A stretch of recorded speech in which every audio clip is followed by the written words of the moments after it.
দেখুন বন্ধুরা, আসলে প্রত্যেকটা গাছে আল্লাহর কত সুন্দর নেয়ামত দান করেছে। এই মালটা বাগান গাজীপুর জেলার শ্রীপুর থানার বর্মি ইউনিয়নের ডালসই গ্রামে সাতকামার বাজারের পার্শ্ববর্তী এরিয়ায় এক ভাই এত সুন্দর করে মালটা চাষ করেছে যে খেয়ে আসলে শেষ করার মতো না। এখানে অনেক মানুষজন এসেছে, আপনারা দেখতে পাচ্ছেন। তারা এসে তাদের হাতে একটি পলিথিন দিয়ে দেওয়া হয়।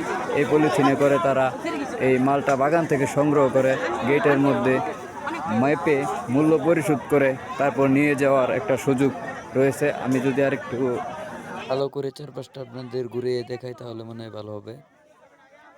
মাটিতে পড়ে আছে, আপনারা দেখতে পাচ্ছেন মালটাগুলো একদম বিদেশি যেসব ভিডিওতে আমরা দেখি প্রায় বাইরের দেশগুলোতে।